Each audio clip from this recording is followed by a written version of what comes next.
सबभन्दा पहिले हामी राष्ट्रप्रति समर्पित भएर राष्ट्रगानमा सरिक हुने, त्यस पछाडि हामीले पानसमा बत्ती बालेर कार्यक्रमलाई औपचारिक रूपमा अगाडि बढाउने भन्ने चाहिँ हाम्रो छ। र राष्ट्रगानका लागि मैले टेक्निकल टिमलाई अनुरोध गर्न चाहे। सयो थुङ्गा फुलका हामी एउटै माला नेपाली, सर्वभम्बै फैलिएका मेची महाकाली। सयो थुङ्गा फुलका हामी एउटै माला नेपाली, सर्वभम्बै फैलिएका मेची महाकाली। प्रकृतिका कोटि कोटि सम्पदाको आँचल, वीरहरूका रगतले स्वतन्त्र र अटल। ज्ञान भूमि शान्ति भूमि तराई पहाड हिमाल, अखण्ड यो प्यारो हाम्रो मातृभूमि नेपाल। बहुल जाति भाषा धर्म संस्कृति छन् विशाल, अग्रगामी राष्ट्र हाम्रो जय जय नेपाल। आजका प्रमुख अतिथि नेपाल सरकारका पूर्व सचिव पनि हुनुहुन्छ र गाँजाको विषयमा विज्ञ पनि मान्छु मैले। उहाँ लगायत सम्पूर्ण अतिथिगणलाई अगाडि हाम्रो पानसमा दियो प्रज्वलन गरेर कार्यक्रमलाई अगाडि बढाइदिनको लागि अनुरोध गर्न चाहे र सँगसँगै सभापतिज्यूलाई पनि मैले सँगै आसन के अगाडि आउनको लागि अनुरोध गरेँ।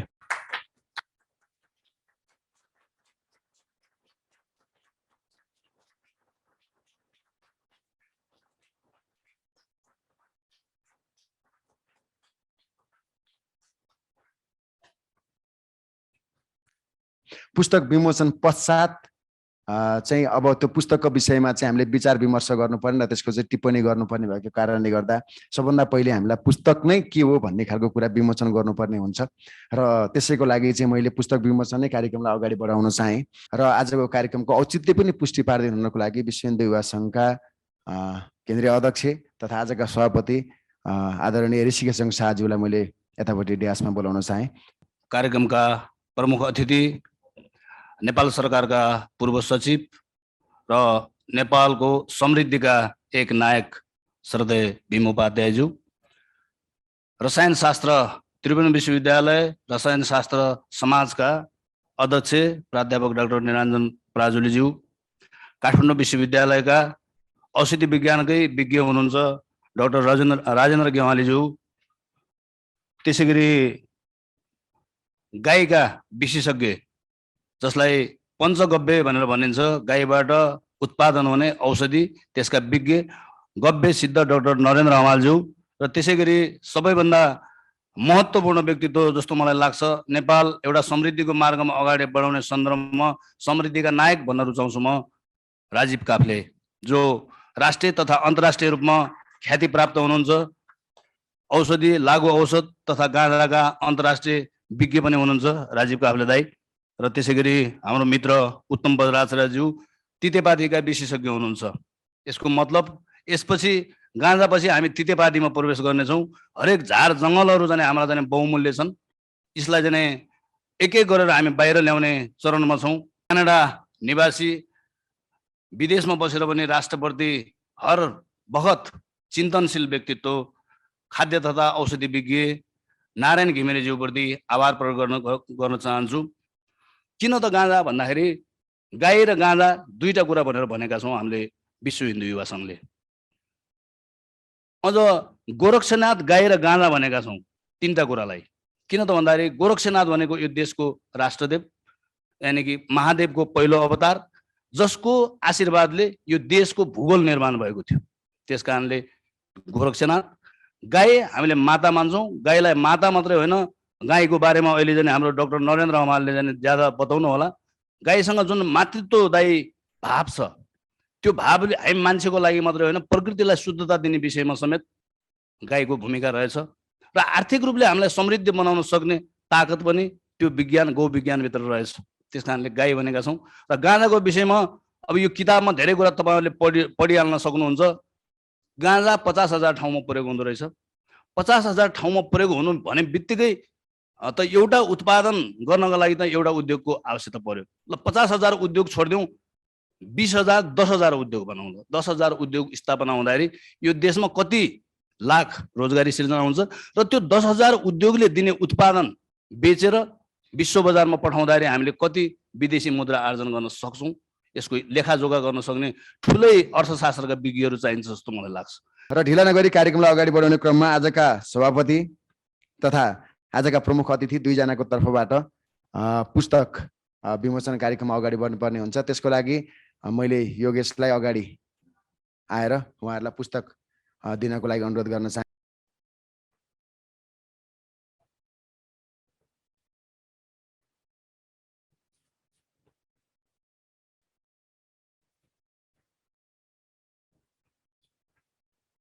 र मेरो हातमा पनि एउटा पुस्तक आइपुगेको छ, नेपालमा गाँजा वैज्ञानिक अवधारणा नारायण घिमिरे भनेर आएको छ। र यो पुस्तकको पछाडिपट्टि लेयरमा लेखिएको छ लेखक परिचय भनेर। नारायण घिमिरे 15 वर्ष यता क्यानाडामा खाद्य तथा औषधि विज्ञका रूपमा कार्यरत छन्। उनी आयुर्वेदिक औषधिको अन्य असर, साइड इफेक्ट रहित गुण र एलोपेथिक औषधिको तत्काल उपचार गर्ने क्षमता पुनः संयोजन गरी सुस्त हर्बल ओखती विकास विषयका शोधकर्ता समेत हुन्। वैज्ञानिक र प्रयोगात्मक विकासको अनुसन्धानात्मक हर्बलको खाद्य र औषधीय गुण संयोजन गरी हिलिङ फुड निर्माणमा उनले विज्ञता हासिल गरेका छन्। घिमिरे गाँजा, हर्बल र हिलिङ फुडको हाताहाती विकासका लागि नवप्रवर्तन विषयमा नियमित कलम चलाइरहन्छन्। वेद र विज्ञान एवं वैज्ञिक विमर्शहरूमा विशेष अभिरुचि राख्ने घिमिरे क्यानाडा निवासी प्रवासी नेपाली हुन् भन्नुभएको छ। यो पुस्तकको बारेमा जानकारी दिन हुनको लागि र आजको कार्यक्रमलाई तपाईँको चाहिँ केही आफ्ना शब्दहरू वर्णन गर्नको लागि क्यानाडाबाट नारायण घिमिरेज्यूलाई यो आजको कार्यक्रममा जोडिनको लागि अनुरोध गर्न चाहे र उहाँ आज बोल्दै हुनुहुन्छ र अगाडि हामी स्क्रिनमा उहाँलाई देख्न सक्छौँ। धन्यवाद। आज नेपाल जुन स्थितिमा थियो, आजभन्दा 3-4 वर्ष अगाडि क्यानाडा त्यही स्थितिमा थियो। सांसदहरू बहुमतभन्दा एकदमै धेरै सांसदहरू चाहिँ गाँजा खुलाउनुपर्छ भन्ने पक्षमा थिए, यसले क्यानाडाको विकास गर्छ भन्ने। तर एकदमै चुनाव हारिन्छ कि भनेर कतिपय मान्छेहरू क्यानाडामा पनि गाँजा लिगल गर्ने नगर्ने भन्ने कुराहरूमा चाहिँ क्यानाडामा चाहिँ गाँजा लिगल गर्नुपर्छ, किनभने यसको चाहिँ नि औषधीय गुणहरू छ र गाँजाले वास्तवमा समाजमा विकृति होइन, झन् यसको प्रतिबन्धले धेरै विकृति ल्याएको हो भन्ने कुरो यहाँको साइन्टिस्टहरू सबै विज्ञहरूको चाहिँ जब निचोड भएपछि अनि त्यसलाई लिगल गरेर अनि क्यानाडामा चाहिँ हुन त म खाद्य तथा औषधि विज्ञको रूपमा चाहिँ अरू थुप्रै व्यवसाय हामी चाहिँ नै रिसर्च एन्ड डेभलपमेन्ट गर्छौँ।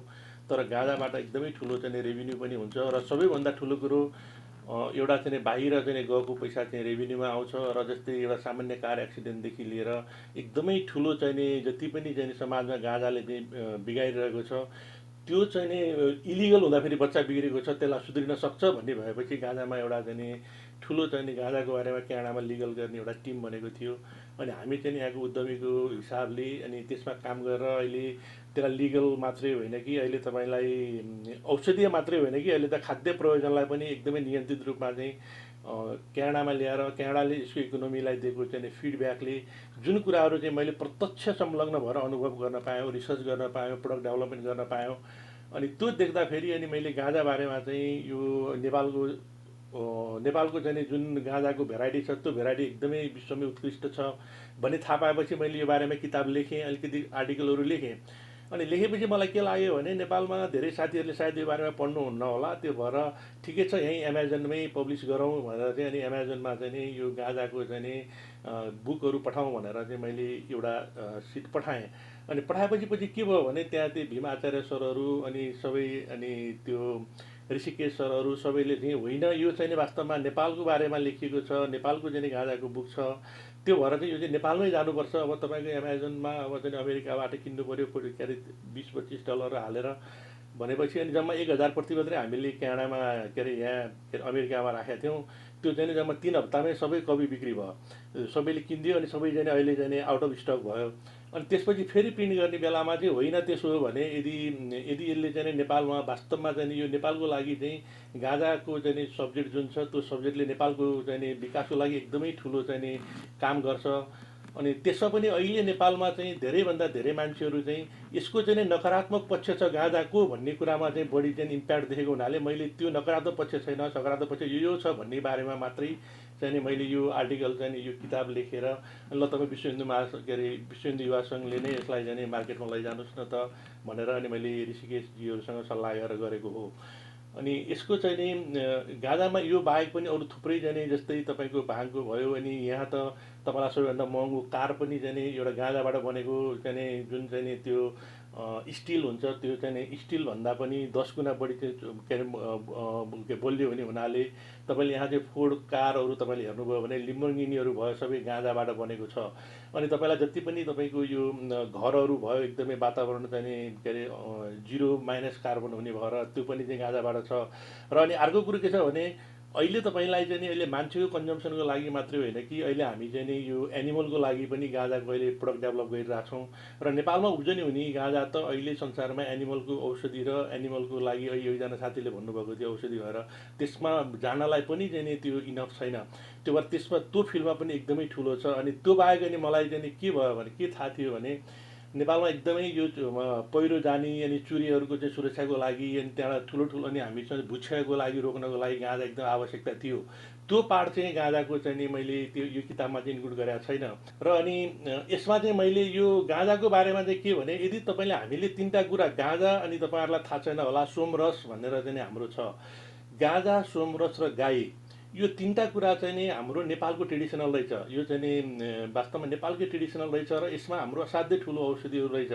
अनि वास्तवमा 116 भन्दा बढी चाहिँ नि आयुर्वेदिक फर्मुलेसनहरू रहेछ। अनि आयुर्वेदिक फर्मुलेसनमा चाहिँ 116 फर्मुला के छ भन्ने बारेमा चाहिँ अनि हामीलाई समस्या के भयो भने नेपालबाट गाँजा ल्याउन नपाइने।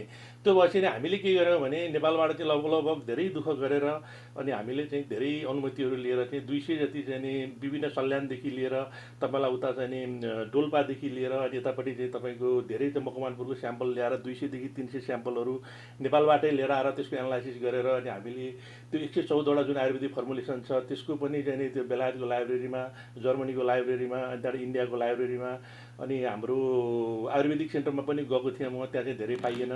त्यो गरेर अनि त्यसको प्रडक्ट डेभलपमेन्ट गरेर पनि हेऱ्यौँ हामीले यहाँ। अनि प्रडक्ट डेभलपमेन्ट गरेर हेर्दा के रहेछ भने यो असाध्यै धेरै भर्सटाइल भएको र एनिमल प्रडक्टमा जुन हामीले औषधिहरू गरेका छौँ त्यसमा पनि कतिपय रेसिपीहरू चाहिँ मैले नेपाली गाँजाको पनि राखेर हेरेको छु। त्यसले गर्दा के छ भने यसको यति ठुलो इम्प्याक्ट छ। अनि मलाई के थाहा छ भने नेपाल सरकारले गाँजा लिगल गरोस् नगरोस् त्यो चाहिँ मलाई मतलब छैन। किनभने मलाई के थाहा छ भने इन्डियामा धेरै साथीहरूले रिसर्च एन्ड डेभलपमेन्ट गर्नुभएको छ र उहाँहरू चाहिँ भोलि गाँजा लिगल हुँदाखेरि भोलि नै प्रडक्ट निकाल्ने स्थितिमा हुनुहुन्छ। र अनि इन्डियामा र अमेरिकामा पनि तपाईँलाई थाहा छ प्रायः सबै स्टेटमा छ।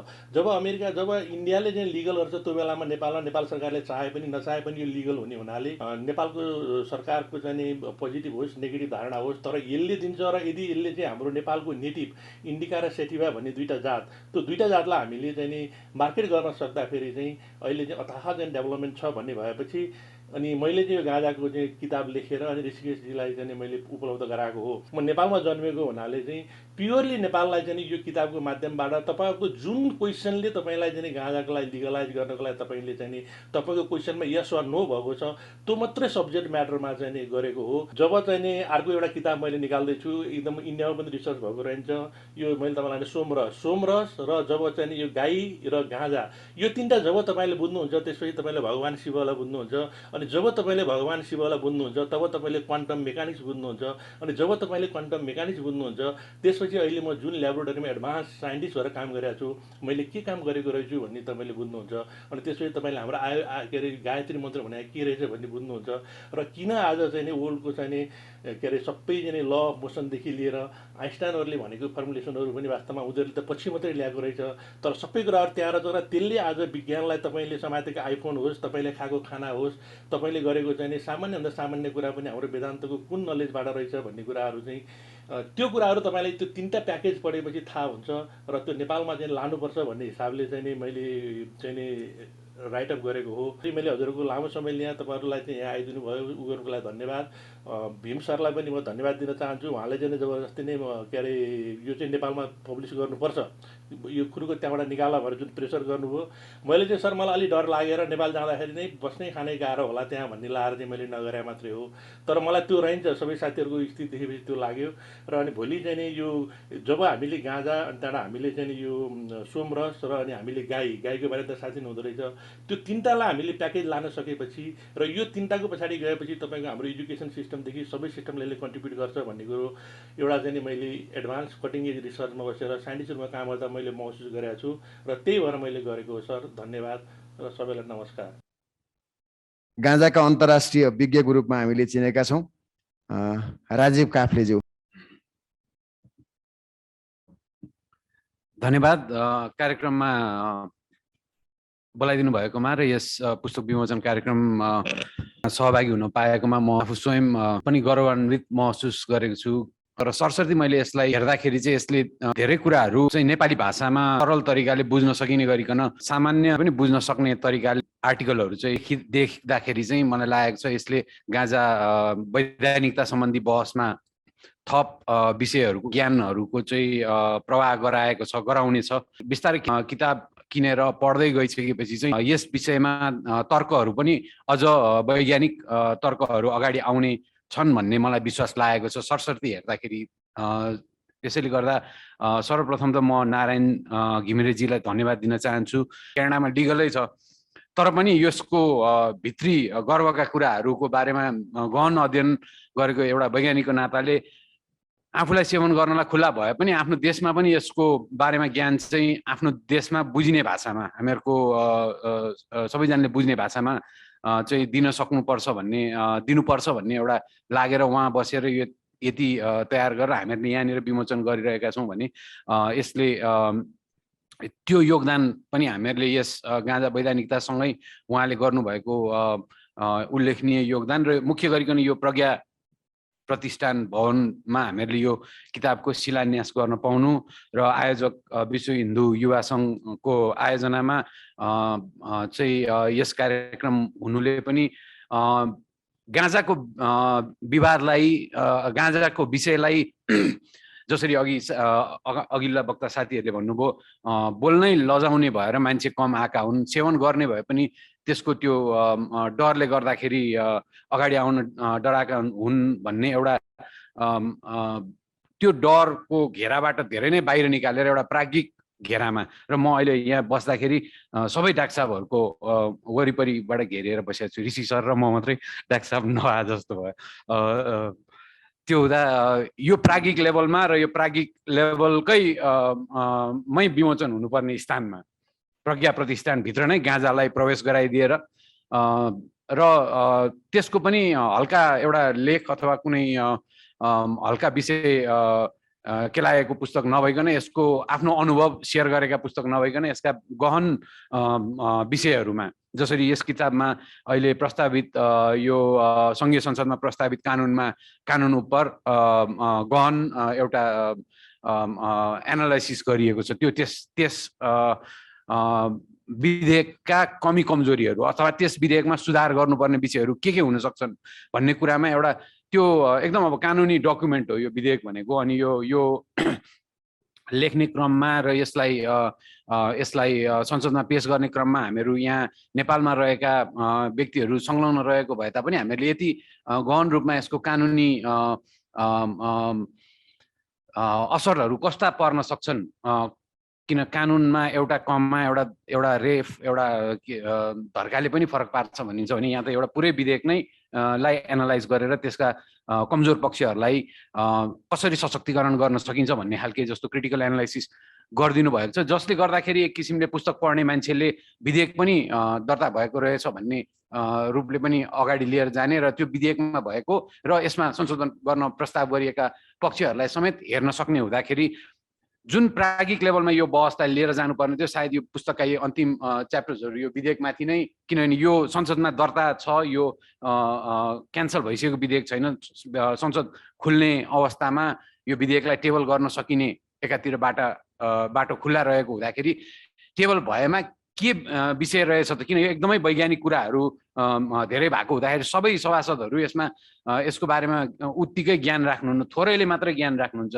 र अझ पनि थोरैले मात्रै अध्ययन गर्नु होला भोलि यो विषयमा बोल्नुभन्दा अगाडि भने त्यो अध्ययन सहज गर्नको लागि यस विधेयक दर्ता गर्दाखेरि एउटा तरिकाले दर्ता गरिएको थियो भने यसको क्रिटिकल्ली यसलाई एनालाइज गर्दा यसरी पनि हेर्न सकिन्छ भनेर जुन देशमा गाँजा लिगल भइसकेको छ, जुन देशमा गाँजा लिगल गराउने क्रममा एक्टिभली इन्भल्भ हुनुभएका व्यक्ति ले दिनुभएको क्रिटिकल एनालाइसिसलाई उहाँहरूले र एउटा विज्ञ डाक्टर साहबले दिनुभएको एनालाइसिसलाई उहाँहरूले हेर्नुहुनेछ र त्यस अनुसार नै संसदमा बहस अगाडि बढ्नेछ र एउटा राम्रो विधेयक लिएर आएर हामीहरूले यस सम्बन्धी कानुन बनाउन सक्छौँ होला भन्ने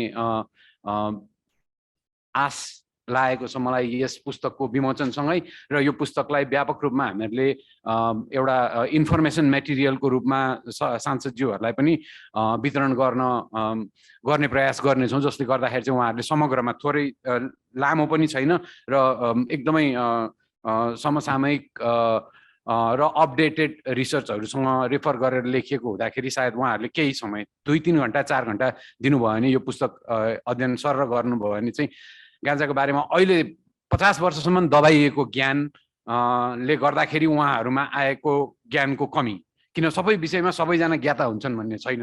अरू अब डाक्टरहरूको केमिकल एनालिस्टहरूको आफ्नै टाइपको हुन्छ भन्दाखेरि यसले चाहिँ एक किसिमले सबैलाई समग्र गरेर धर्ममा के भनिएको छ यी सबै कुराहरूलाई समेटेर अनि त्यसपछि हामीहरूले यसमा अब कस्तो कदम चाल्नुपर्छ सम्मको एउटा डाइरेक्सन दिएको हुँदाखेरि चाहिँ सायद यो मुभमेन्ट को लागि यो एकदमै महत्त्वपूर्ण समयमा आएको पुस्तकको रूपमा लिएको छु र म यो कार्यक्रम र यो पुस्तक विमोचन कार्यक्रममा मेरो पुस्तक उपर धारणा चाहिँ मैले पूर्ण रूपमा राख्न सकिनँ, किनभने यसमा मैले भर्खर अध्ययन गर्ने मौका पाएको हुँदाखेरि तर समग्रमा हेर्दाखेरि यसले यो मुभमेन्टको लागि एकदमै पोजिटिभ भूमिका खेलेको छ। गब्बे सिद्ध डाक्टर नरेन्द्र हमालज्यू।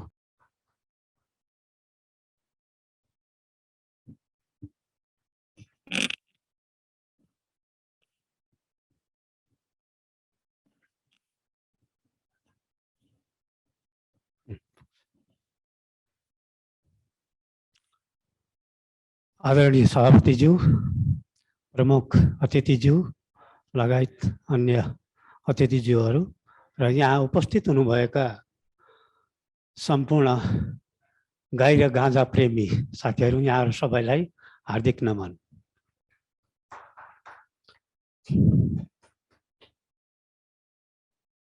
गाई र गाँजा भन्ने बित्तिकै हामी पहिले यसको परिभाषाभित्र जाउँ। गाई भन्ने बित्तिकै अहिले हाम्रो समाजमा देखा पर्ने विभिन्न किसिमका होलिस्टेन, जर्सी, एचएफ जातका वर्णसङ्करलाई गाई भनिँदैन। गाई भनेको समुद्र मन्थनबाट प्रकट भएकी कामधेनु गौमाताको नस्ललाई मात्र गाई भनिन्छ। र गाँजा भन्ने बित्तिकै संसारको विभिन्न देशहरूमा गाँजा उत्पादन भइरहेको छ, तर नेपालको भूमिमा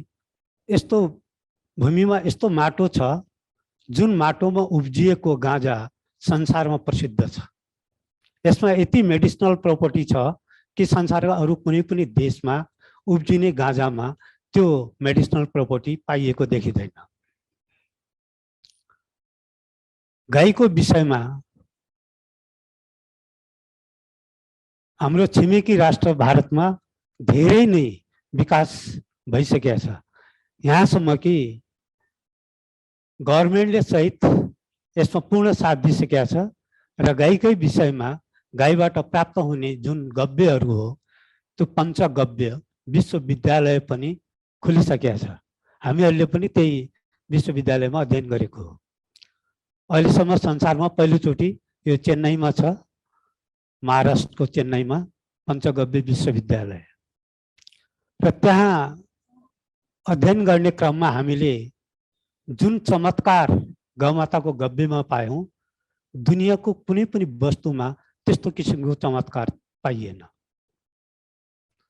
उदाहरणको लागि म यहाँहरूलाई एउटा भन्छु, जस्तो हाम्रो शरीरमा क्याल्सियमको कमी भयो। क्याल्सियमको कमी भयो भने गोमय भस्म हामी प्रयोग गर्न सक्छौँ। तर यदि हाम्रो शरीरमा क्याल्सियम बढी छ, त्यो क्याल्सियमलाई घटाउनु पर्यो भने पनि गोमय भस्मको प्रयोग गरिन्छ। यस्तो अद्भुत चिज जसले हाम्रो शरीरमा बढी भएको चिजलाई घटाउँछ, कम भएको चिजलाई पूर्ति गर्छ। र यस्तो किसिमको अद्भुत चिज त कुनै पनि आजसम्म कुनै वैज्ञानिकले पनि पत्ता लगाउन सक्नु भएको छैन। आज भारतमा धेरै नै सरकारदेखि लिएर स्थानीय निकायदेखि लिएर गाउँ र स्थानीय स्तरमा धेरै नै किसिमको गव्यको प्रयोग भइरहेछ, जसले विभिन्न किसिमका पेथीहरूलाई पनि च्यालेन्ज दिइरहेछ। अस्ति भर्खरै गएको अथवा अहिले पनि फेरि आउँदैछ कोरोनाको लहर, कतिपय मान्छेले ज्यान पनि गुमाउनु भयो। वास्तवमा हामीले त्यही समयमा गव्यमाथि धेरै अनुसन्धान गर्यौं र जसबाट 72 घण्टामा कोरोनालाई नेगेटिभ गर्न सकिने क्षमता रहेछ। त्यो हिजो पनि थियो, आज पनि छ, भोलि पनि रहनेछ। यसमा हामीले गर्यौं केही पनि होइन। गौमाताको गव्यमा हामीले गाँजाको सम्मिश्रण गरेका थियौँ। गाँजाको सम्मिश्रण गर्ने बित्तिकै 3 दिन यानी कि 72 घण्टा लगातार खुवाउँदाखेरि हाम्रो शरीरमा कोरोना नेगेटिभ हुँदो रहेछ। हामीले थुप्रै मान्छेलाई करिब 2-3 हजार भन्दा बढी मान्छेलाई हामीले दियौं र उहाँहरूले स्वस्थ शरीर पाउनुभयो। यदि उहाँले हस्पिटल लग्या हुन्थ्यो भने पक्कै पनि उहाँ फर्केर आउनु हुँदैन थियो होला। सामान्य कुरा गव्यमा गाँजाको मिश्रण बस। यो यहाँहरूले पनि आफू पनि प्रयोग गर्न सक्नुहुन्छ। गाँजा वास्तवमा दुनियाँका बजारमा महँगो वस्तुको रूपमा बिक्री भइरहेछ, तर नेपालमा मात्रै यसलाई निषेध गरिएको छ। यो एक किसिमको, यहाँ अघि हाम्रो सभापतिज्यूले पनि भन्नुभयो कि यो युएनको षड्यन्त्र हो भनेर। यो मात्र युएनको षड्यन्त्र होइन, पश्चिमी राष्ट्रको षड्यन्त्र हो। समुद्र मन्थन गर्दाखेरि 14वटा रत्नमध्ये एउटा रत्न गाई र दोस्रो रत्न थियो गाँजा। मानव शरीरको पालन पोषणको लागि गौमाताको जन्म भयो र शारीरिक स्वस्थताको लागि गाँजाको उत्पादन गरिएको थियो। यो कुनै व्यक्तिले उत्पादन गरेको होइन, यो नैसर्गिक उत्पादन हो, यो मौलिक उत्पादन हो।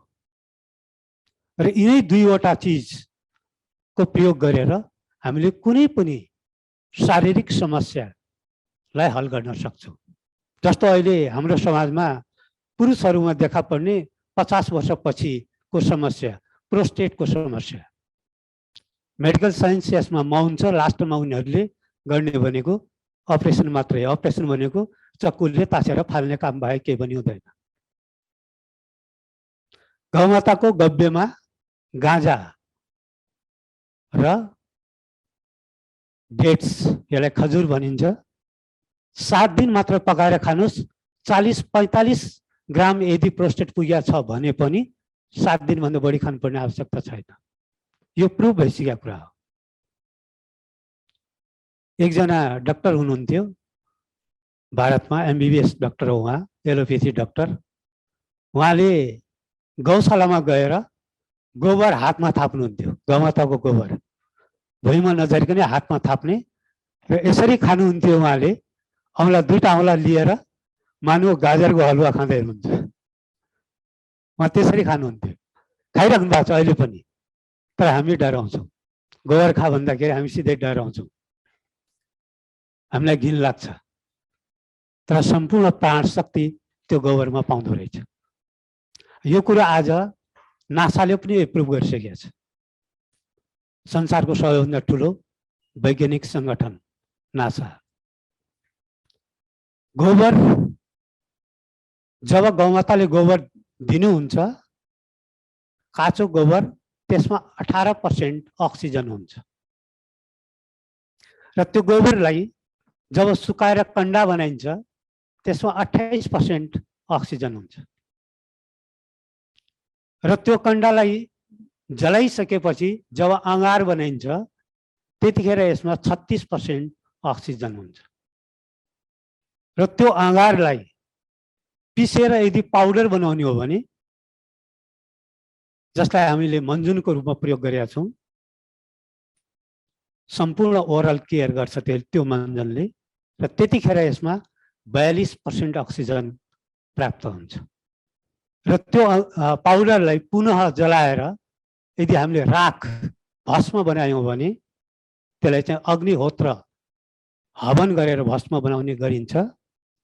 त्यो भस्म बनाइसकेपछि 63% अक्सिजन प्राप्त हुन्छ, जबकि हामीलाई चाहिने अक्सिजन भनेको मात्र 21% हो।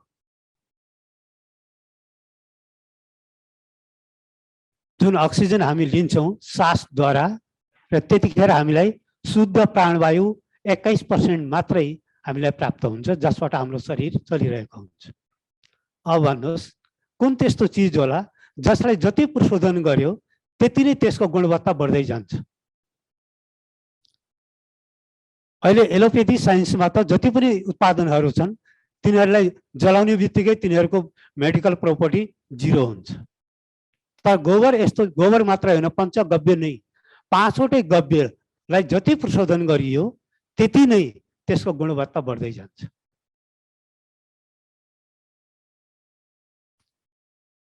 अस्ति भर्खरै सिलिन्डर किन्ने कामहरू धेरै भए, तर कसैले पनि घरमा गौमाताको घिउबाट दियो जलाउन सक्नु भएन अथवा अग्निहोत्र भस्म खान सक्नु भएन। यसको लागि हामीले खुल्ला रूपमा टुँडी खेलमा अग्निहोत्र भस्म गर्छौँ भनेर हामीले अनुरोध गर्यौँ, तर उहाँहरूले अनुमति दिनु भएन।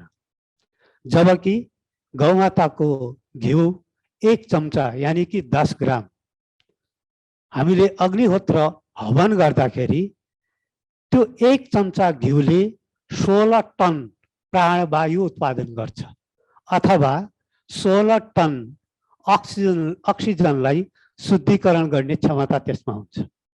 यो कुरो त क्वान्टम साइन्सले पनि एप्रुभ गरिसकेको छ। पहिले पानी पर्दैन थियो, पानी पार्नको लागि पनि अग्निहोत्र हवन गर्ने गरिन्थ्यो। अग्निहोत्र हवन गरेर आजभन्दा 3 वर्ष पहिले मात्रै भारतको महाराष्ट्रमा त्यहाँ करिब 1 वर्षभन्दा बढी भइसकेको थियो पानी नपरेको र त्यो पानी पार्नको लागि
र अहिले आएर यो विदेशी भन्नाले युरोपियनहरूको यो षड्यन्त्रको कारण हाम्रो समाजबाट हराइसकेको थियो र यो किताबको माध्यमबाट हामीले पक्कै पनि त्यो उज्यालो हामी प्राप्त गर्नेछौँ।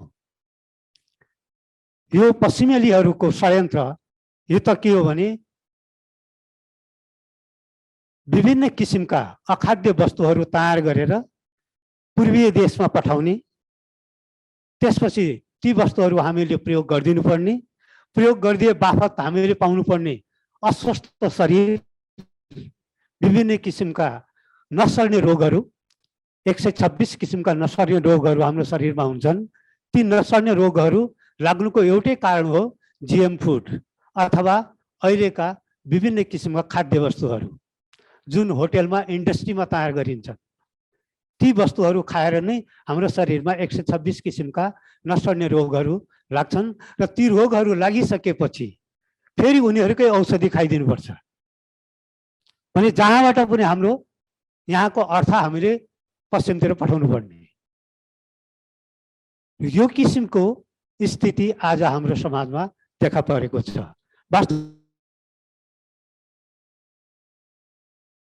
पूर्वी दर्शनमा भन्यो भने गाई र गाँजा नै काफी न। गाईको पञ्चगव्यबाट 3वटा सुरक्षा हामीले लिन सक्छौँ।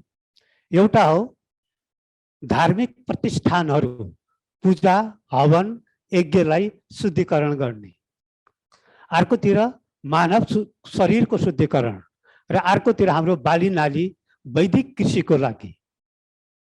र त्यति गर्दा पनि कारणवश वातावरणवश पर्यावरणवश यदि हाम्रो शरीरमा कुनै पनि किसिमको समस्या सिर्जना भयो भने हाम्रो देशमा उब्जिने करिब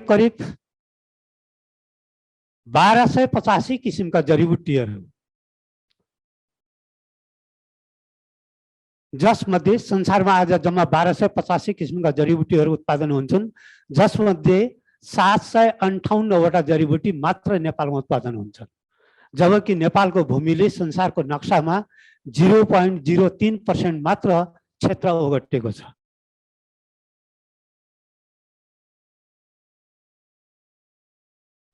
त्यसै पनि हामी समृद्ध छौँ। बनाइदिएको यो पश्चिमी षड्यन्त्रको कारण मात्रै हो। यसरी यदि यहाँ तपाईँ हामी सबैले यो आँखा खोल्यो हो भने हामी 10 वर्ष पनि लाग्दैन कि हामी समृद्ध हुनको लागि मात्र गौमाताको गव्य र गाँजाको प्रयोगबाट।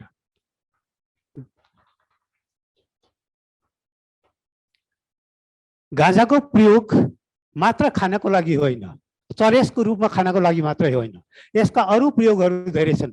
चरसको रूपमा खाने भनेको चाहिँ एउटा आनन्दमयको लागि मात्रै हो। यदि त्यसलाई सही तरिकाले सही मात्रामा खान सकियो भने हाम्रो दिमागलाई त्यसले आनन्द पनि दिन्छ। त्यसबाहेक अरू धेरै कुराहरू हामीले औषधिको रूपमा प्रयोग गर्न सक्छौँ, जुन चरसको रूपमा होइन अन्य रूपमा, जस्तो गाँजाको पाउडरको रूपमा हामी प्रयोग गर्न सक्छौँ, गाँजाको जुसको रूपमा प्रयोग गर्न सक्छौँ, गाँजाको बोक्रा जसबाट हामी लुगा बनिरहेको छौँ, अहिले नेपालमा पनि बनिसकेका छ गाँजाको लुगाहरू। हामीले धेरैजनालाई त्यो लुगा बाँडिसकेका छौँ। अहिले अचम्मको कुरा के रहेछ भने हतपत त्यो फाट्दो रहन्छ। एकचोटि किनेपछि तपाईँ हाम्रो उमेरमा किन्यो भने त लाइफ टाइम त्यो लाइफ ग्यारेन्टी भने पनि भयो।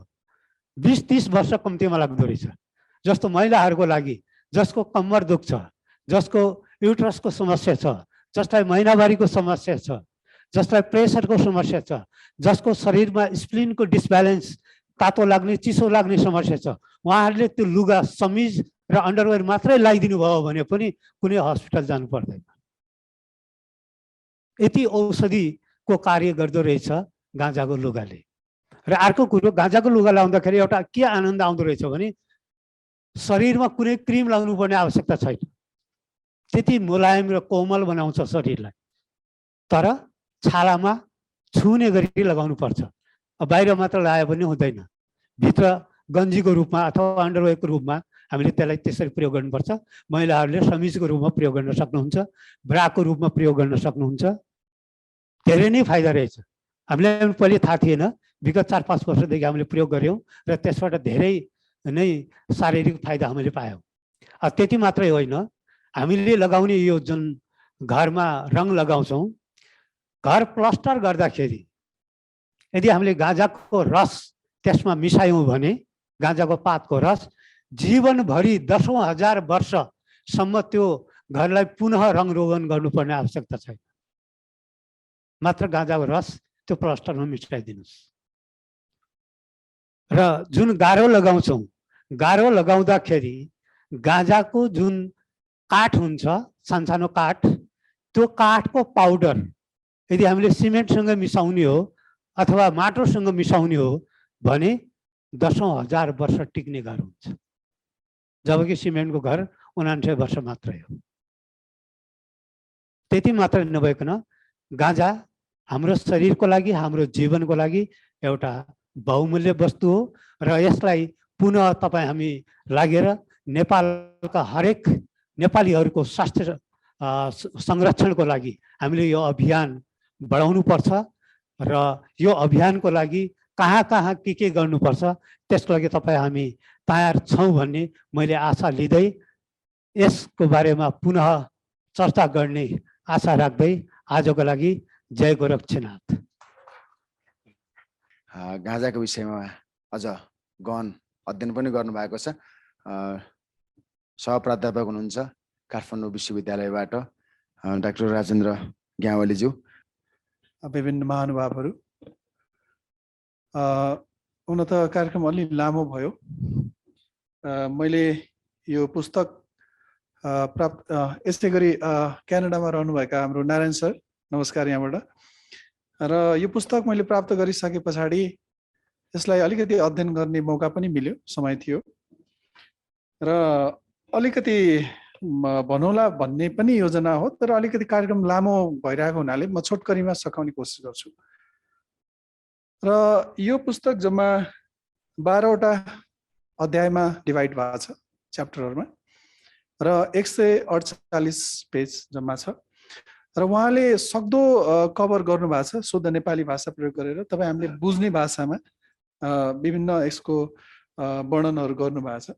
र 2-3टा पोइन्टहरू मैले हाइलाइट गर्न चाहन्छु जुन चाहिँ मलाई असाध्यै चित्त बुझ्यो उहाँले मेन्सन गरेका चिजहरू।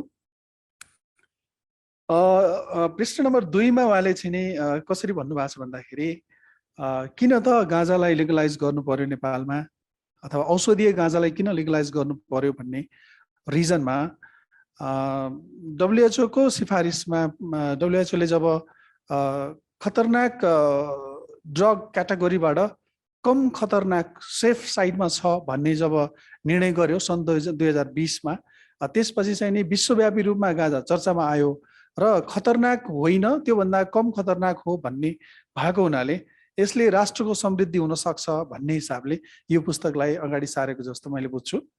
त्यसै गरेर उहाँले चाहिँ नि के भन्नुभएको छ भने पृष्ठ नम्बर 4मा असाध्यै मन परेको यो बुँदा मलाई, जब अन्तर्राष्ट्रिय समुदायले गाँजामा अनुसन्धान गर्यो र गाँजाबाट त्यसको मूल सार तत्त्व निकालेर औषधिको रूपमा त्यसले डेभलप गरे, तर हाम्रो परम्परामा हजारौं वर्षदेखि परम्परागत रूपमै इभन नेपालमा पनि कानुन 2033 ले रोक्नुभन्दा पहिला वैधानिक रूपमा जब प्रयोग गरिन्थ्यो, ऋषिमुनिहरूले प्रयोग गर्थे, हजारौं वर्षदेखि त हामीले ह्युमन ट्रायलमै चलिआएको जडीबुटी हो नि।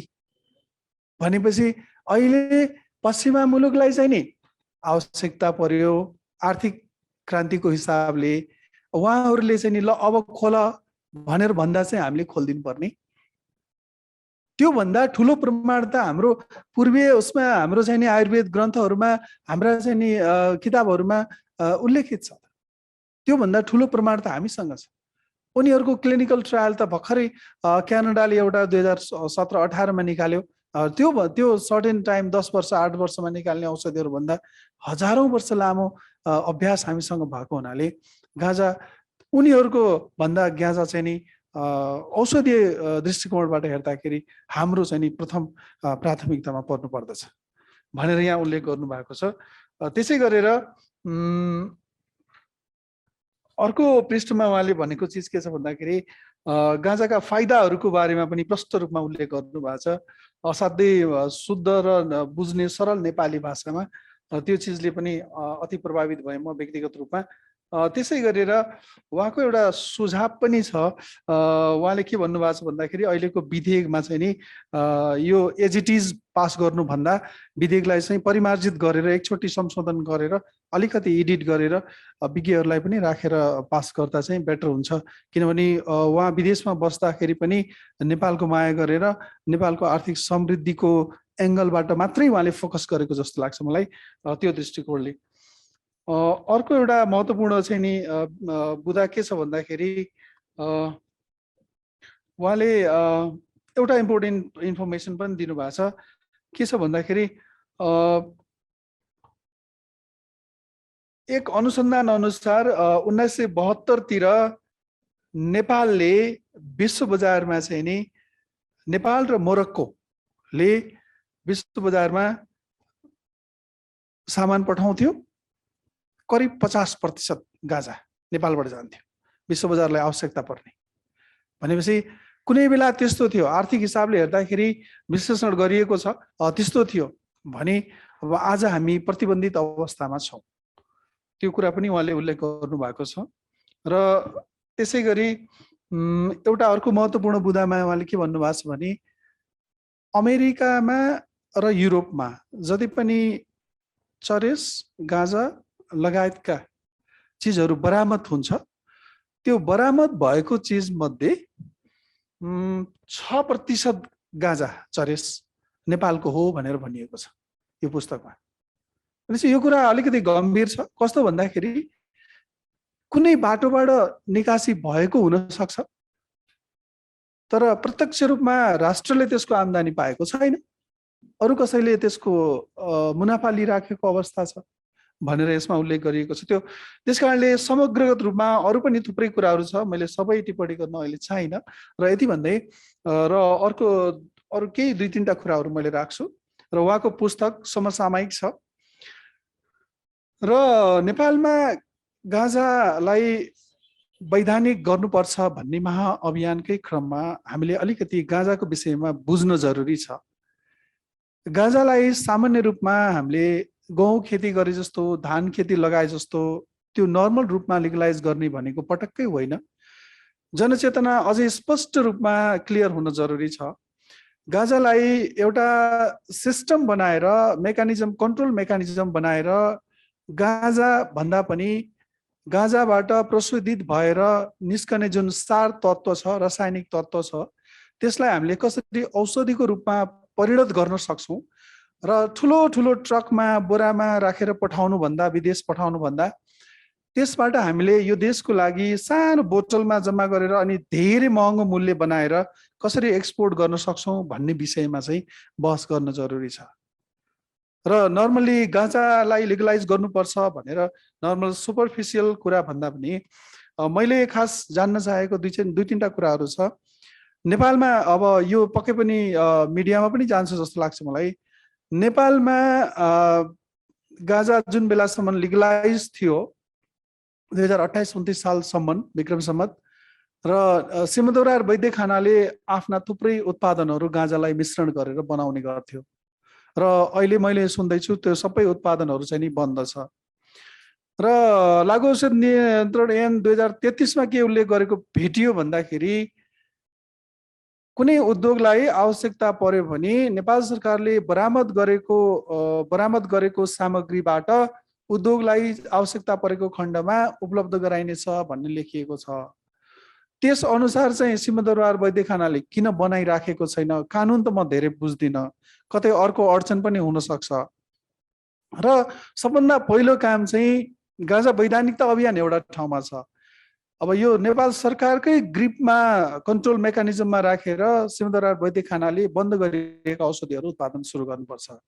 पहिलो क्रमशः ती औषधिहरूलाई हामीले क्लिनिकल ट्रायलहरूमा लैजाने र क्रमशः त्यसलाई प्याटेन्ट दर्ता गर्ने र यो देशको सम्पत्तिलाई प्याटेन्टको रूपमा सुरक्षित गर्न जरुरी छ। तपाईलाई धेरैलाई जानकारी हुन सक्छ बासमती राइस अरू कुनै राष्ट्रले जब दावा गरेर लिएर गयो र प्याटेन्ट दर्ता गर्यो त्यसमा कसैको अधिकार चल्दैन थियो। पछि भारतले मुद्दा लडेर त्यो खोसेर लिएर आएर आफ्नो अधिकार कब्जा गर्यो।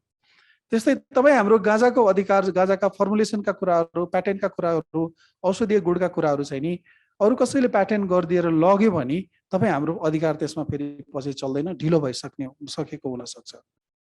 त्यसमा हुनाले तुरुन्तै एउटा काम गर्नुपर्ने मैले देखेको, यो चाहिँ नि सम्बन्धित निकायलाई मैले झकझकाउन खोजेको हो, सन्देश दिन खोजेको हो, पक्कै पनि जान्छ कुनै मिडियाबाट। दोस्रो, गाँजा वैधानिकता भन्ने बित्तिकै नर्मल चाहिँ छैन सोचे जस्तो, त्यसका बोर्ड मेकानिजमहरू हुन्छ, त्यो क्रमशः आउँदै जाने कुरा भयो। अनि त्यसमा के गर्न जरुरी जस्तो लाग्छ भने पहिलो चरणमा नेपाल सरकारले गाँजामा अनुसन्धानको थालनी गर्नुपर्ने हुन्छ। अनुसन्धानको थालनीको लागि ग्रिपमा, नेपाल सरकारको ग्रिपमा कसरी त्यसलाई चाहिँ नि ल्याउन सकिन्छ अथवा नियन्त्रित रूपमा, कानुनी रूपमा, कानुनलाई नमिचिकन विद्यमान कानुनलाई सम्बोधन गर्दै र नेपाल सरकारका विभिन्न अङ्गहरू छ र इक्विपमेन्ट्सहरू पनि छन्, सामग्रीहरू पनि छन्, ह्युमन रिसोर्सहरू पनि छन्। उदाहरणको लागि सर पनि यही हुनुहुन्छ, त्रिभुवन विश्वविद्यालय छ, वनस्पति विभाग छ, एनएचआरसी छ, अरू थुप्रै अर्गानहरू छन्। भनेपछि स्वास्थ्यमा अहिले अनुसन्धानमा अगाडि सर्ने भनेको एनएचआरसी हो। एनएचआरसी मार्फत पनि यसलाई चाहिँ नि सानो एउटा सर्कल बनाएर नेपाल सरकारले आफै अनुसन्धान गर्न सक्छ नि, किन नगरेर विलम्ब गरिरहेको भन्ने कुरा एउटा महत्त्वपूर्ण कुरा छ। पहिलो फेजमा औषधीय गाँजामा अनुसन्धान गरौँ, त्यसका प्याटेन्टका कुराहरू टुङ्ग्याउँ, त्यसपछि कहाँनिरको गाँजा राम्रो, कसरी राम्रो, त्यो खेती गर्दा के गर्ने, त्यो कुराहरूमा चाहिँ क्रमशः पछि आउने कुराहरू भए। अर्को, अहिले जुन संसदमा चाहिँ नि विधेयक चाहिँ नि राखिएको छ, पेश गरिएको छ, दर्ता गरिएको छ, त्यसमा सरसर्ती हेर्दाखेरि एउटा बोर्डको पनि परिकल्पना गरेको छ, 17 सदस्यीय बोर्डको परिकल्पना गरेको छ। मेरो भनाइ के छ भन्दाखेरि त्यो सरासर त्यसलाई करेक्सन गर्नुपर्छ, त्यसमा टेक्निकल मान्छे राख्नुपर्छ बोर्डमा। तपाईँले कुनै मन्त्रालयको सचिव लिएर आएर राख्नुहोस्, सचिव कुनै विज्ञान विषय अथवा औषधि विज्ञान अथवा अन्य विज्ञान विषयबाट अथवा मेडिकल साइन्सबाट आएको रहेछ भने त गुरु बुझ्छ यसको, अन्य विषयबाट रहेछ, अरू विषय, अरू ब्याकग्राउन्डबाट आएको रहेछ भने यो विषय बुझ्नलाई समय लाग्छ उसलाई। भने पदाधिकारीको रूपमा मात्रै किन ती व्यक्तित्वहरूलाई स्वतः पदेन गरेर तपाईँले बोर्डमा ल्याउनु पर्यो? बोर्डमा त टेक्निकल मान्छे राख्नुपर्छ। आज विश्वमा गाँजाले, औषधीय गाँजाले कस्तो तहल्का मचाइरहेछ त्यो बुझ्ने मान्छे, भोलि नेपालले औषधीय क्षेत्रमा गाँजाको विषयमा के गर्न सक्छ त्यो बुझ्ने मान्छे, गाँजामा कतिवटा रसायनहरू छ, आयुर्वेदले के भन्छ, अहिले आधुनिक चिकित्सा विज्ञानले के भन्छ, त्यो बुझ्ने मान्छे त्यसमा राख्नु पर्यो। पदेन कुनै मन्त्रालयको सहसचिव ल्याएर राखिदिनुहुन्छ, उसको पृष्ठभूमि मिल्दैन, उसले पनि के गरोस्, आएर एउटा मिटिङ एटेन्ड गर्छ, सिग्नेचर गर्छ, अगाडि। भन्न खोजेको मेरो सन्देश के भन्दाखेरि यो विधेयकमा धेरै धेरै धेरै कमजोरीहरू छ, यसलाई अब करेक्सन गर्ने सम्भावना छ छैन, म कानुनको विद्यार्थी नभएको हुनाले त्यति हैसियत म राख्दिनँ, तर मेरो एङ्गलबाट त्यहाँ चाहिँ नि करेक्सन हुन जरुरी छ भन्ने मेरो धारणा हो। त्यसै गरी अर्को एउटा मेरो धारणा के छ भन्दाखेरि हामी गाँजालाई लिगलाइज गराउने भन्ने पक्षमा नै छौँ, त्यो हिसाबले कुरा गर्दाखेरि। तर मेरो भनाइ चाहिँ नि औषधीय गाँजा चाहिँ लिगलाइज हुनुपर्छ, पहिलो शर्त। सिम्पली गाँजा भन्दा औषधीय गाँजा पहिलो चरणमा, र त्यो पनि 100% गाँजा लिगलाइज भइसके पछाडि खेती गर्ने कुरा आउला, उद्योग राख्ने, प्रशोधन गर्ने, औषधि बनाउने अथवा कच्चा पदार्थकै रूपमा बेच्ने कुराहरू निस्कन सक्छ। त्यसमा नेपाली नागरिकताधारी, नेपाली नागरिकता बोकेको व्यक्ति, 100% नेपाली उद्यमी, नेपाली किसान, नेपाली व्यवसायी, नेपाली वैज्ञानिक, नेपाली काम गर्ने वर्कर, टेक्निकल मान्छेहरू 100% नेपाली हुनुपर्छ पहिलो चरणमा। पछि पीपीपी मोडेलमा जाने भनेको पछिको कुरा हो, त्यसपछिको कुरा हो। अनि बल्ल नेपालले चाहिँ नि आर्थिक क्रान्ति, समृद्धिमा गाँजाबाट चाहिँ आश गर्ने ठाउँ रहन्छ। हामी यतिकै अनुमान गरौँ त, पूर्वमा चाहिँ चिराई त कति फल्छ, कर्णाली क्षेत्रमा कति धेरै जडीबुटी फल्छ, कर्णाली क्षेत्रको अहिले तपाईँ इकोनोमिक हिसाबले एनालाइसिस गर्नुहोस्, गरिबी कुन स्थितिमा छ अथवा सम्पन्नताको स्थिति के छ। के जडीबुटीले मात्रै, गाँजाले मात्रै सम्पन्नता आउने हो त होइन, प्रष्ट रूपमा त्यो चाहिँ नि सम्बन्धित निकायले बुझ्न जरुरी छ। त्यसकारणले पहिलो चरणमा यो गाँजालाई वैधानिकता गर्दै भन्ने अभियान चलाउँदै गर्दा अरू कसै भन्न खोजेको विदेशीले हस्तक्षेप नगरोस् भन्ने हिसाबले मैले चाहिँ नि 100% नेपाली बाट सञ्चालित, प्राविधिज्ञ पनि नेपाली, अनुसन्धानकर्ता पनि नेपाली, खेती गर्ने किसान पनि नेपाली, अनि त्यसपछि क्रमशः सबै सेक्टरमा चाहिँ नि नेपाली हुनुपर्छ भन्ने पहिलो शर्त हुनुपर्छ जस्तो लाग्छ मलाई। अनि बल्ल यसको जुन परम्परागत जुन प्राकृतिक स्रोत छ त्यो सम्पत्तिको लाभ चाहिँ त्यति बेला मात्रै नेपाली जनताले प्राप्त गर्न सक्नेछन् जुन बेलामा 100% नेपाली जनताको हातमा यो गाँजाको सम्पूर्ण कारोबारदेखि लिएर खेतीपाती, प्रशोधन, औषधि उत्पादन सम्पूर्ण प्रक्रिया चाहिँ 100% नेपालीहरूको हातमा रहनेछ। र यति भन्दै अन्य विषयहरू पनि छन्, तर मैले अहिले लामो केही पनि राख्न चाहिन। र आदरणीय नारायण सरलाई धेरै धेरै धन्यवाद। म चाहिँ नि एक दुईटा सल्लाह दिउँला किताबको विषयमा, अझै यसभन्दा आउने दोस्रो संस्करणमा यहाँले योभन्दा अझै भव्य र अझै धेरै इन्फर्मेसन भएका चिजहरू राखेर पुस्तक निकाल्न सफल हुनुहोला, मेरो शुभकामना छ। र महर्षि सुश्रुतको बारेमा यहाँले राम्रो व्याख्या गर्नुभएको छ, त्यसलाई चाहिँ नै पुस्तकमा अलिकति घटाउँदा पनि हुन्छ जस्तो लाग्छ मेरो व्यक्तिगत धारणा। अनि र अरू चाहिँ नि असाध्यै राम्रो छ। तपाईँले निकालेको किताबले नेपाललाई पनि आर्थिक उन्नतिमा चाहिँ नि टेवा पुर्याओस् भन्दै मैले यस कार्यक्रमका आयोजक विश्व हिन्दू महासङ्घलाई विशेष धन्यवाद दिन्छु र मिडियाका साथीहरू सबैलाई विशेष धन्यवाद दिँदै म बिदा हुन चाहन्छु। हस् त, धन्यवाद। र प्राध्यापक डाक्टर निरञ्जन पराजुलीज्यूलाई, उहाँ अध्यक्ष नेपाल रसायन शास्त्र समाजको अध्यक्ष हुनुहुन्छ, उहाँलाई आभार प्रकट गर्दछु। धन्यवाद। कार्यक्रमका सभापतिज्यू, ड्यासमा आसीन प्रमुख अतिथि, अन्य अतिथिज्यूहरू र सम्पूर्ण महानुभावहरूलाई मेरो अभिवादन छ। म नेपाल केमिकल सोसाइटीको अध्यक्ष हुँ र यो नेपाल केमिकल सोसाइटीको बारेमा म केही भन्न चाहन्छु। यो चाहिँ सायद धेरै पुरानो सोसाइटीभित्र पर्छ। यो 42 वर्ष पुरानो सोसाइटी हो र यसले देशमा सम्पूर्ण रसायन शास्त्रीहरूलाई आबद्ध गर्दछ। र यो आज यो जुन पुस्तक विमोचन भएको छ नारायण घिमिरे ज्यूद्वारा लिखित नेपालमा गाँजा वैज्ञानिक अवधारणा पुस्तक सरस्वती हेर्दाखेरि उहाँले नेपाली भाषामा आम मानिसले बुझ्ने किसिमले जुन गाँजाको वैज्ञानिक पक्षहरूलाई उजागर गर्नुभएको छ, त्यो साह्रै नै प्रशंसनीय सुरुवात हो। र पूर्ववक्ताज्यूहरूले अघि नै यस पुस्तकको बारेमा प्रकाश पारिसक्नु भएको छ, त्यसकारण यस पुस्तकको बारेमा म धेरै चर्चा गर्न चाहन्न। र यस पुस्तकमा सामान्यतया दुईटा च्याप्टरहरू खुलाएको जस्तो मलाई लाग्यो। एउटा सामान्यतया गाँजालाई कसरी वैज्ञानिक अर्थमा बुझ्ने, यसको औषधिजन्य गुणहरू कस्तो छ भन्ने कुराहरू यस पुस्तकमा उल्लेख छ भने, अर्को पक्षमा जुन संसदमा विचाराधीन रहेको गाँजा विधेयकको चाहिँ सम्पूर्ण फर्मेट नै यसमा गाँजा विधेयकको यसमा चाहिँ उहाँले यसमा समावेश गरिदिनु भएको छ, ताकि यस विधेयकको बारेमा पनि हामीलाई अध्ययन गर्ने र सुझाव दिने अवसर यो पुस्तकले प्रदान गरेको छ। अघि नै पूर्ववक्ता राजेन्द्रज्यूबाट विचार व्यक्त भइसकेको छ। जुन यसमा बोर्डको अवधारणा र केही कुराहरू आएका रहेछन्, त्यसमा मेरो पनि र मेरो नेपाल केमिकल सोसाइटीको तर्फबाट पनि यस विधेयकमा संशोधन आवश्यक छ जस्तो मलाई लाग्छ। र गाँजालाई वैधानिक गर्नुपर्छ नेपालमा, जुन विक्रम सम्वत 33 सालदेखि आज 50 वर्ष भइसक्यो गाँजा नेपालमा अवैधानिक भएको। र अहिले गाँजा चाहिँ विभिन्न देशहरूमा यसको औषधिजन्य गुण र मनोरञ्जनको लागि गाँजा वैधानिक गर्ने क्रम विश्वका विभिन्न देशहरूमा चलिरहेकै छ। र नेपालले पनि त्यही क्रममा यसको औषधिजन्य गुण प्रयोग गर्ने र मनोरञ्जनको क्षेत्रमा प्रयोग गर्नलाई गाँजालाई वैधानिकता दिनुपर्छ भन्ने पक्षमा नेपाल केमिकल सोसाइटी पनि रहेको छ। र नेपाल केमिकल सोसाइटी के पनि चाहन्छ भने गाँजालाई वैधानिक गर्ने सिलसिलामा जुन विधेयकको अवधारणा आएको छ, यो सँगसँगै यसमा जोडिएका क्षेत्रमा अनुसन्धान गर्नेतर्फ पनि यो विधेयकले एक फड्को अग्रगामी सोच राख्नुपर्छ जस्तो मलाई लाग्छ। र नेपाल केमिकल सोसाइटी तपाईहरुसँग सहकार्य गर्न तयारै छ। र मलाई के लाग्छ भने एकचोटि यस्तै किसिमको सानो एउटा कन्फरेन्स गेट टुगेदर सेमिनार गरौँ कि गाँजामा थप अनुसन्धानका क्षेत्रमा कस्तो काम गर्न सकिन्छ, किनभनेदेखि अनुसन्धानको क्षेत्रमा जोड नगर्ने हो भने परम्परागत गाँजा खेतीबाट मात्र देश समृद्ध होला जस्तो मलाई लाग्दैन र यसको अनुसन्धानको क्षेत्रमा यसमा दुईटा गुणहरू हामीले प्रष्ट किसिमले बुझिसकेका छौँ। यही पुस्तकले पनि प्रस्तुत गरिसकेको छ।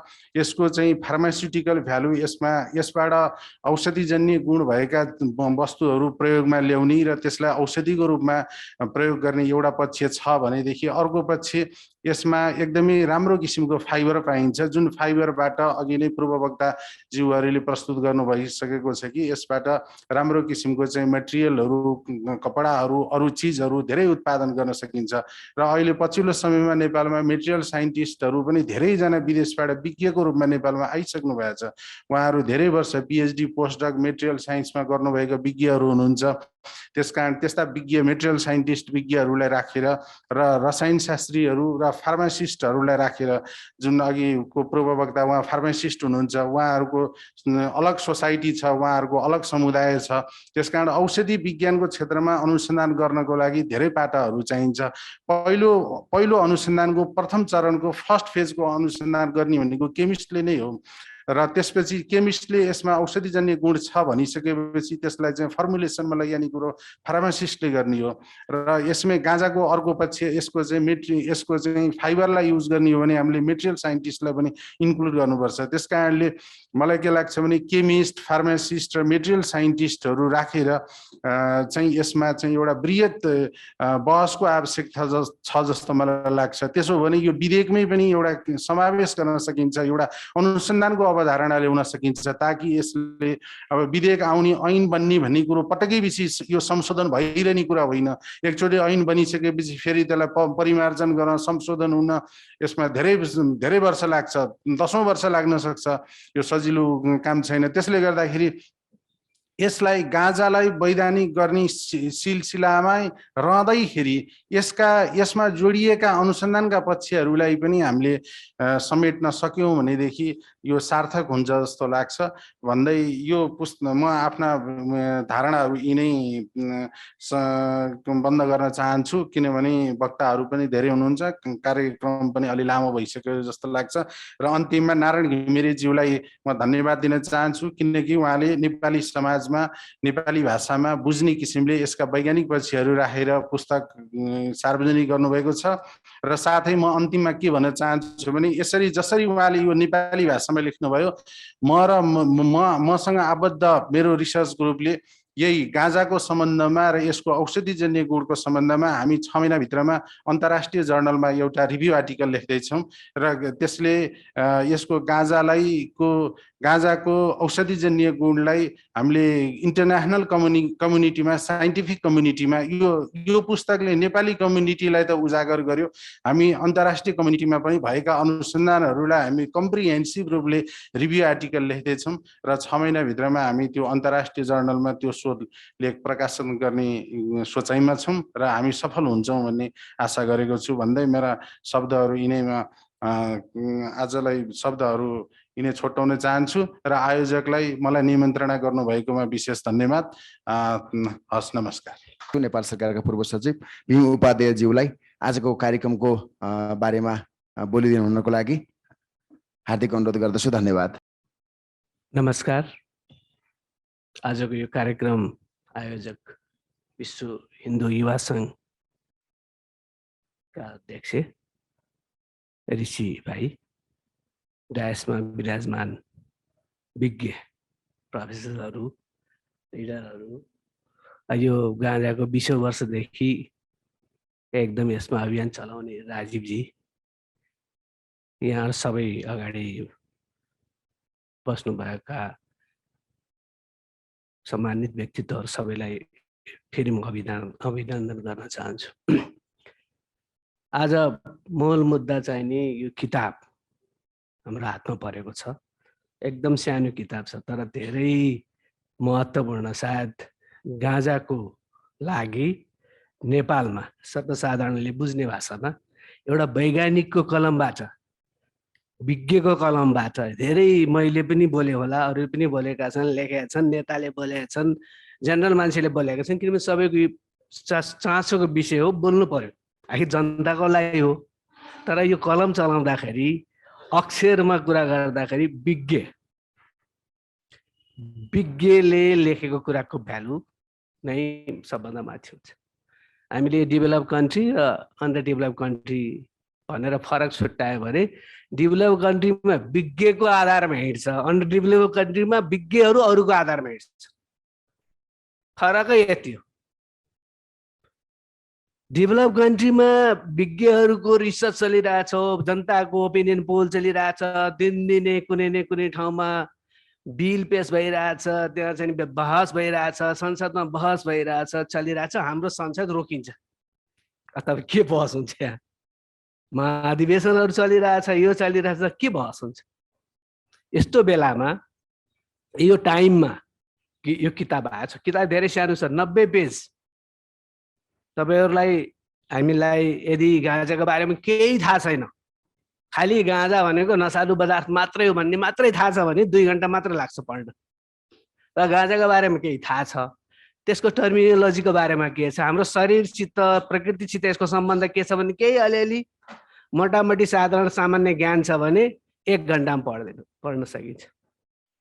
त्यसपछि हामी पनि कमसेकम हामीलाई जति सन्देश दिन खोज्नु भएको छ नारायणजीले, नारायणजीलाई चाहिँ नेपाल, हामी नेपाली जनता विदेशमा बसेर काम गर्नुभएको छ। पछि मसित उहाँको धेरै नै बिचमा संवाद हुने गर्थ्यो, भइरहेको छ, आज पनि हिजो पनि भइरहेको थियो। उहाँका सारा सम्बन्धमा लेखिएका लेखहरू गएको 1-1.5 वर्षदेखि म हेरिरहेको छु। म पाएसम्म सबै पढेकै हो। त्यसकारण त्यो कुराहरू लेख छ। लेख भनेको पत्रकारिता लेखको एउटा स्टाइल हुन्छ, एक तरिका हुन्छ। त्यसमा फेरि अर्को बेलामा अर्को ठाउँमा अर्को रिडर पत्रकार सम्पादकले पनि आफ्नो हिसाबले अलिअलि महत्त्व दिने नदिने गर्छ। तर एउटा लेखकले सर्वसाधारणलाई, अरू मान्छेलाई, विज्ञको लागि होइन, सर्वसाधारण हामी जस्तो मान्छेको लागि यो विषयमा, मान्छे आफ्नो आफ्नै विषयमा विज्ञ छन्, तर आफ्नो आफ्नै विषयमा मात्रै विज्ञ छन्, अर्काको विषयमा छैन। त्यसमा अर्को मान्छे विज्ञ भने तापनि ऊ मान्छे अर्काको लागि लेम्यान हुन्छ। हामी गाँजाकोमा लेम्यान, उहाँ विज्ञ होइन। हामी हेरिरहेको छ, हाम्रो यहाँ अर्ग्यानिक केमिस्ट्रीको डिपार्टमेन्टमा केमिस्ट्रीमा विज्ञ, गाँजामा लेम्यान, औषधि विज्ञानमा हुनुहुन्छ उहाँ राजनीति, उहाँ गाँजामा पनि विज्ञ हुनु सम्भावना छैन, बढी छ। त्यो विषयमा काम गरिरहनु भएको छ कि अहिले मलाई हामी थाहा छ। हामी 1-1.5 वर्षदेखि हाम्रा साथीहरू गाँजा वैधानिक अभियानमा लाग्नु भएको छ, 10-20 हजार साथीहरू। उहाँहरू पनि अब अभियन्ता, कहाँसित जनता र विज्ञहरूको बिचमा पुल, न उहाँ विज्ञ न उहाँ जनता भनेर, जनता त हो हामी सबै, त्यो बिचमा चाहिँ नि उहाँहरूले लागिरहनु भएको छ।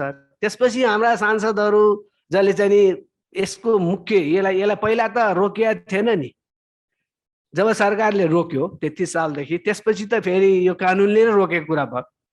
अवैध कुरा, प्रतिबन्धित कुरा, अवैध मात्र होइन प्रतिबन्धित कुरा भयो, क्रिमिनलाइज गरियो, तपाईँ जेलै जानुहुन्छ।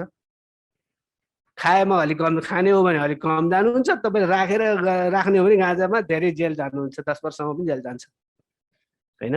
त्यो डर चाहिँ नि 45 वर्षसम्म चल्यो। मतलब गाँजाको विरुद्धमा हामीलाई जुन ब्रेन वासिङ भएको छ 45 वर्ष हो। 15 वर्षको उमेरको केटाकेटीले अलिकति होस आएर कुरा तर्क बुझ्न सक्छ भन्नु हो भने 60 वर्षको उमेरसम्मको मान्छेको ब्रेन वास छ नेपालको। यदि नेपालमा गाँजाको बारेमा साँच्चै त हामीलाई चाहिँ ओपन दिमाग भएको सत्य कुरा के हो भन्ने थाहा पाउँछ, कामै गरेको मान्छेलाई बाहेक है त। त्यो भनेको 60 वर्षभन्दा बढी उमेरका भएका गाउँका मान्छेलाई मात्रै थाहा छ, सहरका त 90 को लागि पनि थाहा छैन, गाउँको मात्रै थाहा छ। त्यसले गर्दा मुख्य भन्छु भने यस्तो बेलामा नारायणजीले किताब लेखिदिनु भएको छ, एकदम हाई टाइम। यसको लागि हामी नेपालीहरू उहाँप्रति आभारी छौँ। तपाईँ नारायणजी, तपाईँलाई धेरै धेरै धन्यवाद छ। र यो उहाँले लेखिरहेको लेख थिँदै थियो, उहाँको योगदान थिँदै थियो, केही पाठकहरूलाई थियो, त्यतिखेर त्यो चरणमा थिएन। त्यो एकदम गाँजाको हुन्छ नि, एकदम भाइब्रेसन, एकदम के त्यो हल्ला अलिक कम भएको बेलामा हल्ला मचाउनेमा थियो भने अब हल्ला निकै छ। अब त्यसमा गुड चाहियो के, क्वालिटी र टेक्निकल्ली वैज्ञानिकहरूले बोलिदिनु पऱ्यो। हामीले लेमानले बोल्दा नेताले बोले जस्तो हुन लाग्यो कि हामीले बोलेको यही बोले पनि, उहाँले जे जे त्यही बोल्यो भने पनि हाम्रो वेट हुँदैन। उहाँले बोलेको वेट फेरि हामी नयाँ यहाँको प्रधानमन्त्रीले त पावर भएर मात्र प्रधानमन्त्री बोलेको पनि वेट हुँदैन, हामी मान्दैनौँ नि। हामी पनि कसले बोल्छौँ? अचम्म कुरा के छ भने यो कसैको रहरले यो गाजा अवैध गरिएको अथवा वैध गरिँदै छैन, आवश्यकताले। अहिले यो मैले हेरिरहेको छु 2021 मा 10 महिनामा 4000 पियर रिभ्युड रिसर्च पेपर, पियर रिभ्युड गेवाली सर हैन, निरञ्जन सर, पियर रिभ्युड 4000 10 महिनामा। एभ्री इयर पियर रिभ्युड रिसर्च पेपर बढेको बढे। पोहोर साल 3500, अलि 3000, अलि 2500, अलि 2000, गएको 10 वर्षमा 20000। तपाईको कहाँ छ गाजा भनेको? त के यहाँ नेपालीहरूले केही गरेछन् भने अरू सुतेर बसेको छ र? सब पेटेन्ट राइट भइसक्यो। अहिले अस्ति देखाउँदै हुनु त्यो दुईटा नारायणजीले पठाइदिएको गोमूत्रको पनि पेटेन्ट राइट भयो। अब कहाँ उहाँ पञ्चगव्य के पनि पेटेन्ट राइट। यहाँ त हामी त उहाँ परेर उसैबाट किनेर खाने अनि रोयल्टी उसलाई तिर्ने। अब त्यो दिन आइसक्यो। हाम्रै माल उसले लिएर अब हामीले रोयल्टी तिर्दै किनेर खानुपर्ने हाम्रै माल। त्यो स्थितिमा हामी किन गएको भने विज्ञ निर्देशित, विज्ञ एक्सपर्ट प्रोफेसनल ड्रिभन इकोनोमी भएन। यो गाँजा भनेको त्यो हो है। फेरि कतिले लाग्छ अहिले अवैध बनेकोलाई गाँजा चाहिँ नसाको लागि गाँजा तस्करी भएको छ। करिब 50 अरब रुपियाँको गाँजा वर्षको नेपालले तस्करी गर्छ, जसले गर्दा अन्डरवर्ल्ड चलिरहेको छ इकोनोमी नेपालमा।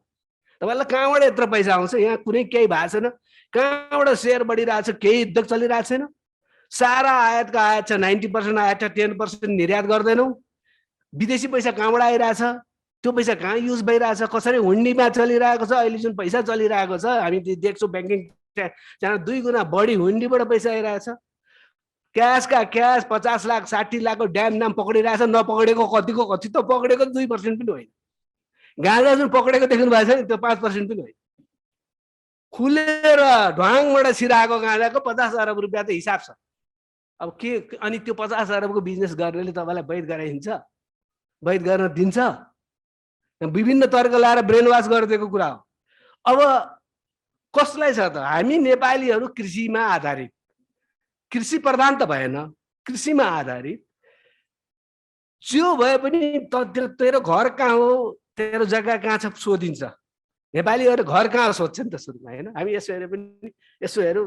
थरमा अघि गेवाली मेरो मित्रको भाउजू रहेछ, उहाँले चिन्नु हुँदो रहेछ यहाँको गेवाली। गेवाली गेवाली भन्ने मेरो साथी। अब हेर्नु थर, घर थर सोध्छ के भन्ने? अघि कुल भन्नुभयो नि। घर भनेको तपाईँको माटो कहाँबाट तपाईँ निस्केको? जसरी बायोडाइभर्सिटी छ मान्छेको पनि बायोडाइभर्सिटी छ कि। अब यहाँ कुरा गर्दै गयो भने धेरै कुरा आउला। मान्छे तपाईँ हामी सबै एउटै होइन है, एउटै हो, रगत एउटै छ, भावना त्यो होला त त्यो एउटा जातिको रूप स्पेसिस, तर बायोडाइभर्सिटी छ। माउन्टेन हाई माउन्टेनमा मान्छेहरूको टाउको ठुलो, छाती ठुलो, तराईका मान्छेहरूको छाती सानो, टाउको सानो। किन? अफ्रिकातिर घाम धेरै लाग्ने कालो मान्छे, घाम नलाग्ने गोरो मान्छे। किन अफ्रिकामा गोरो मान्छे नहुर्केको भने जस्तै बायोडाइभर्सिटी छ। त्यस कारण हरेक मान्छेको क्षमता छ, हरेक मान्छेको त्यो क्षमता पहिचान गर्ने नै कुरा भयो।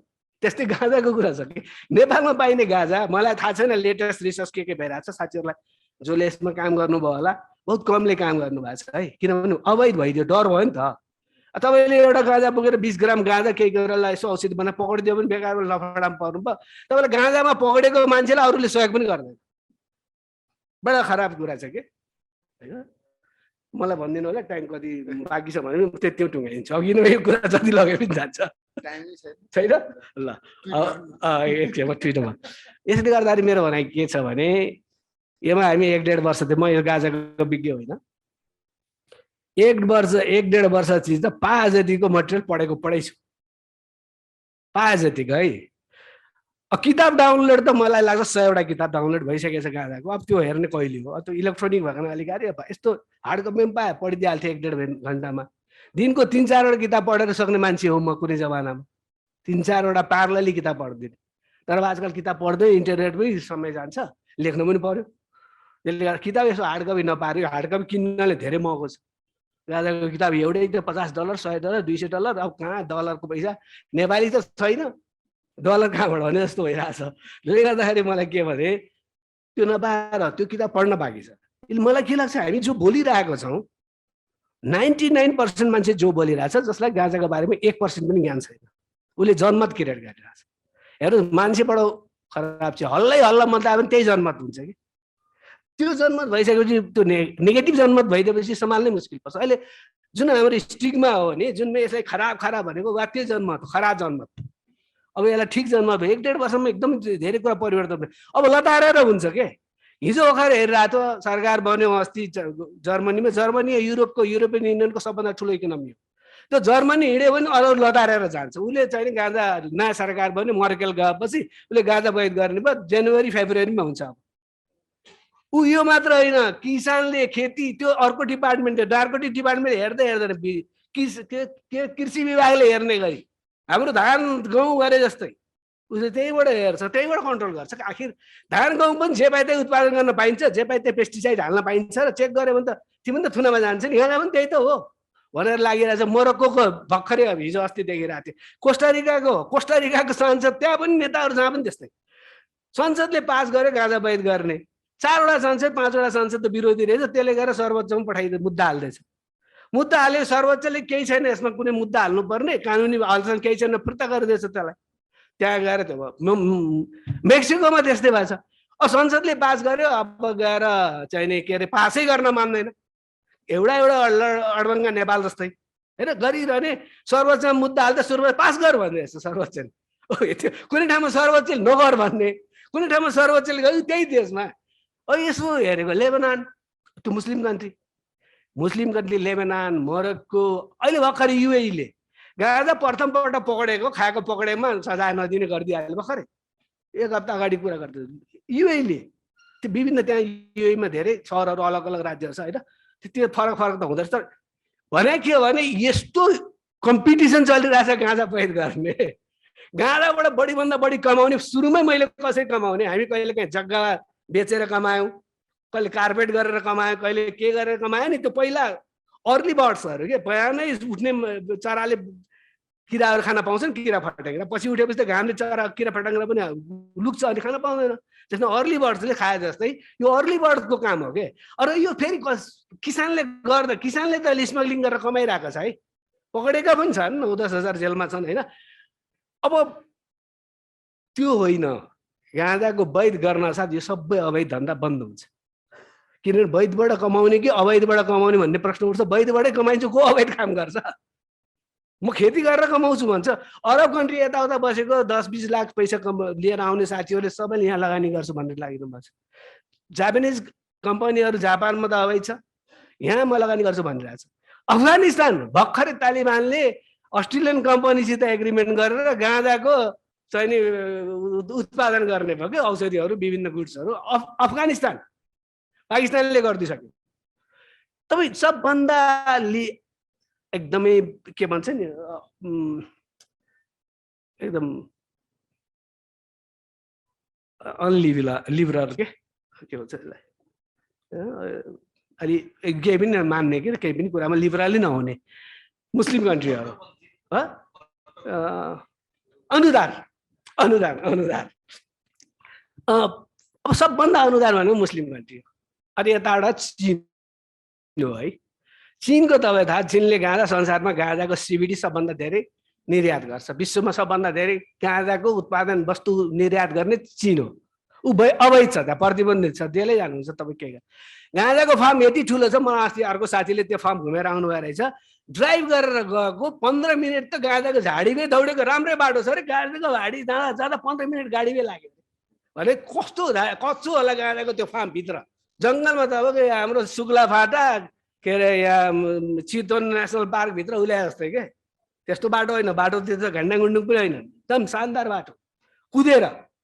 त्यो देश हामी हेर्दै म हेर्छु नेपालमा के बुद्धि भएको मान्छे छैन कि भने जस्तो के गरेर बस्छ के हल्ला गर्छ मलाई त्यस्तो आउँछ नि। यो सुतेर बसिरहेको कुम्भकर्ण हो त यो। अब कुम्भकर्ण त 6 महिनामा उठ्छ यो त 10 वर्षमा पनि 20 वर्षमा पनि नउठ्ने कस्तो कुम्भकर्ण परेछ। 50 वर्षसम्म सुते भइसक्यो अझै उठ्दैन। यो चिन्ता भयो। यो त्यसैले यो विषय के हो भने विज्ञहरूको विषय हो है साथी हो। फेरि एउटा के नसोचौँ, यो सजिलो चाहिँ छैन। मैले जति जति पढेको छु त्यति त्यति आत्तिन्छु।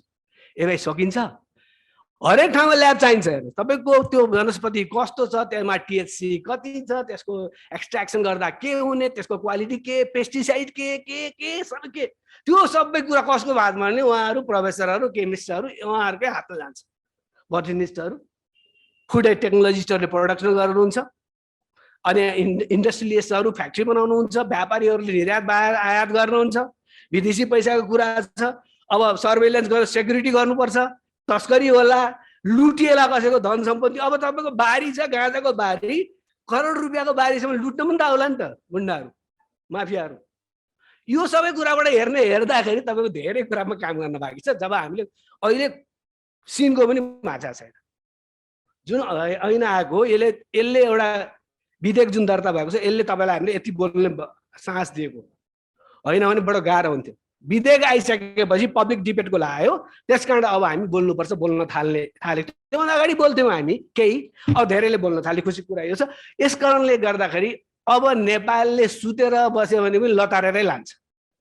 अब नेपालले गरोस् कि नगरोस्, अब आयात हुन्छ। अब गाँजाको औषधि नेपालमा आयात हुन्छ, हेर्दै जानु होला।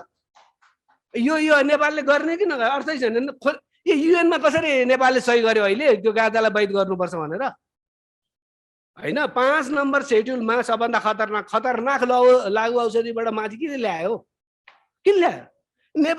नेपाल नचाहिनेमा किन सही गर्दै हिँड्छ? किन सही गरेको? आफूलाई यहाँ गर्नु छैन भने किन सही गरेको? नेपालले सही नगरिदिएको भए यो पास नहुने युएनबाट। 1 भोटले जितेको, 1 भोटले पारित भएको, त्यो निर्णायक भोट नेपालको थियो। 26-27, 26 को यता गइदिएको भए यता 27 हुन्थ्यो, यता 26 हुन्थ्यो। 53 देश हो यसमा भोट हाल्ने। यो नेपाल हो। नेपालले क्रान्तिकारी कामहरू अन्तर्राष्ट्रिय स्तरमा जे गरेछ नि, युएनमा सन्धि सबैमा कहीँ सही गर्न छोडेको छैन, कहीँ केही पनि लागु पनि गर्दैन। फेरि बडा खुसी किन छ, सही गर्न कहीँ छोड्दैन, यार केही पनि गर्दैन। यो देश हो हामी। यो यस्तो किसिमले यस्तो जब गर्दै नगर्ने सही गर्ने भएपछि मलाई चिन्ता के लाग्यो नि, यस्तो काम गर्यो। अब यसो गरेपछि 1 वर्ष हेर्नुहोस्, 3 तारिकमा सही भएको छ, त्यहाँ पास गरिएको छ। 9 तारिकमा अमेरिकाको कङ्ग्रेसले गाँजा विधेयक पास गर्यो। त्यो मात्र गाँजामा आजसम्म अपराध परेको सबैलाई छोडिदिने विधेयक पास भएको छ। त्यहाँ त्यो अप्पर हाउस सेनेटमा ट्रम्पको दलको बहुमत भएको, त्यहाँ रोके त अहिले फेरि डेमोक्रेटिकको बहुमत छ। त्यहाँ अलिकति अमेरिका अलिक गनाङगुजुङ देश हो कि यो कानुनको मामला। त्यसकारण चाहिँ नि त्यहाँ अहिले पास भएर छ। एनी टाइम पास हुन्छ, एनी टाइम पास हुन्छ। अहिले अमेरिकाको 92% पोल, ओपिनियन पोल गरेको 92% गाँजा वैध हुनुपर्छ भनेर मागिरहेको छ। र 18वटा राज्य छ, जुन 18वटा राज्यमा गाँजा बजारमा किनेर खान पाइन्छ। ती किनेर खाने राज्यमा किनेर खान नपाउने राज्यको मान्छेको बसाइसराई गएर अर्कोलाई हैरान पाइन्छ। भन्यो न, हामीले प्रदेश नम्बर 2-3 होइन, 2 मा गाँजा खान पाइन्छ भने तपाईँ हामी बसाइसराई उतै जाने हो के? त्यस्तै 18 राज्यमा बसाइसराई गरेर आउनु लागेछ। अब अर्को राज्यलाई हैरान भयो। हाम्रो राज्य त के भयो, एउटा केन्द्रमा छ, त्यसैको त्यो होइन पुच्छरहरू हाम्रो राज्य, हाम्रो स्थानीय निकायको त कुनै हैसियत छैन। किन पुच्छर हो? पुच्छरको के, शरीरको पुच्छर कुनै अलग्गै अङ्ग भएको भयो, त्यसले गर्छ। झगडा गर्ने मात्र देखिन्छ, तपाईँ वास्तवमा केही पनि गर्दैन। सक्रियमा एउटा राज्यले गरे भए हुँदैन थियो। भारत र नेपाल, तपाईँ भारत र नेपालको कानुन सेम कानुन।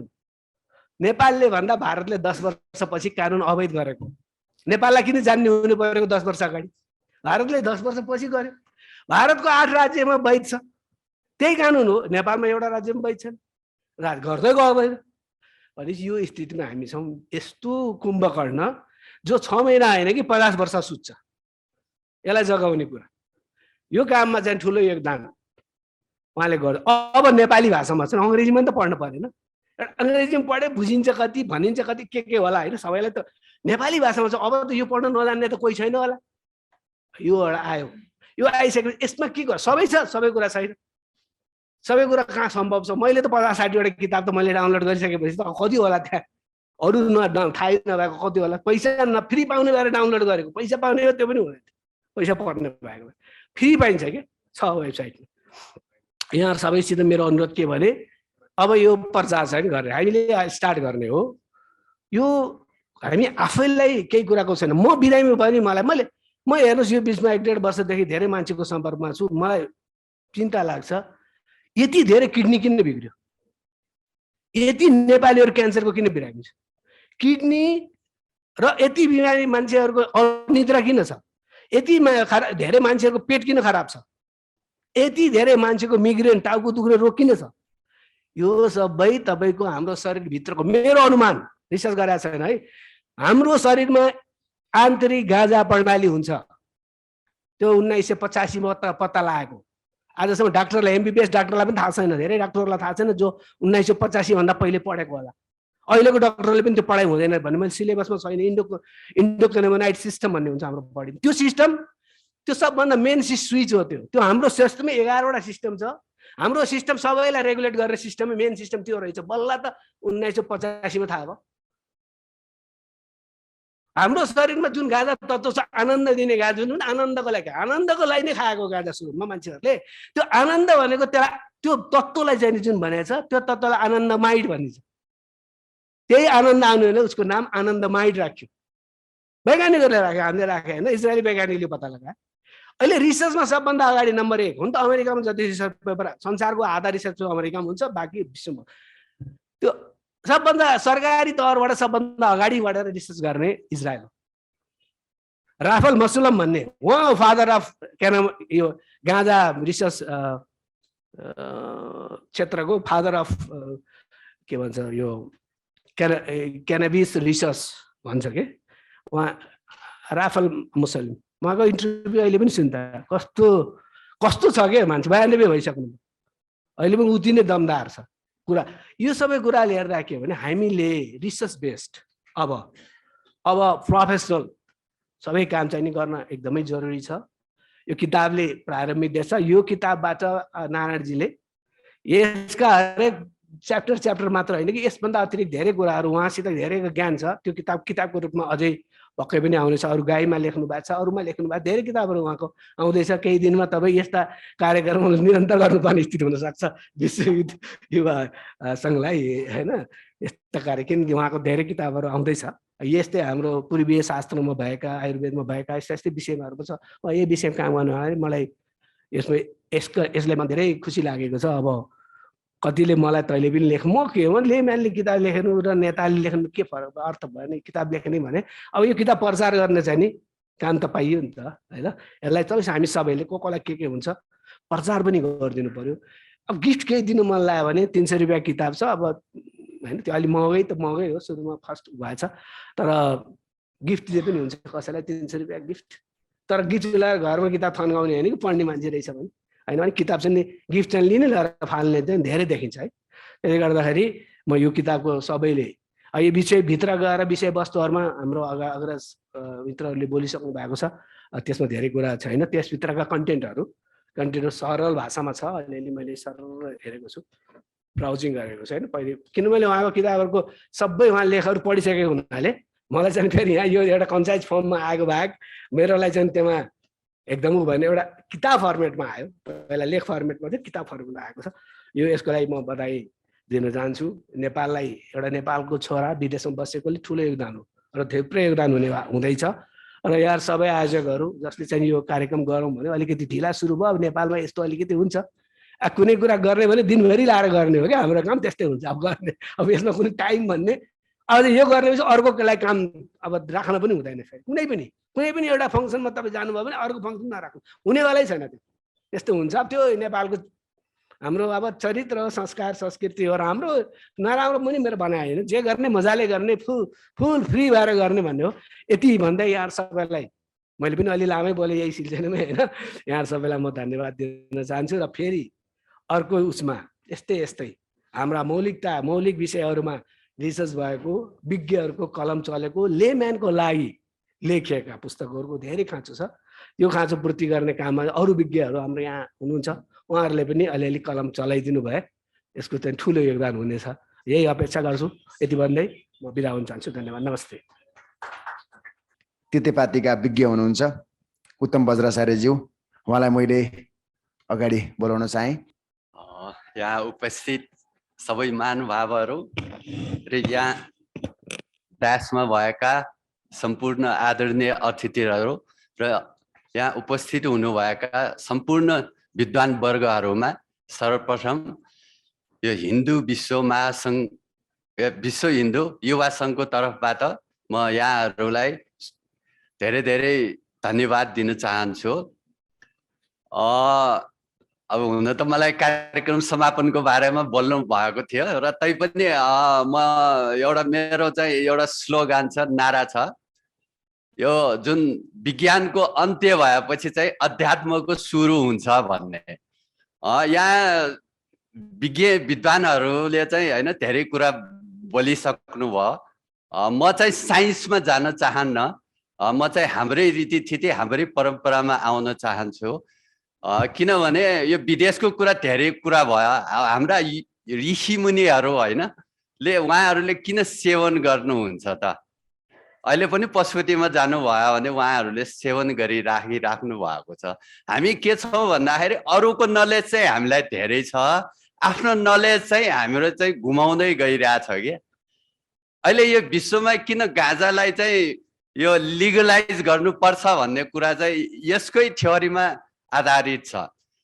यो मतलब कि साइन्स चाहिँ फेल हुँदै गइरहेछ, त्यो भएकोले चाहिँ अहिले अध्यात्ममा फर्किरहेछ होइन।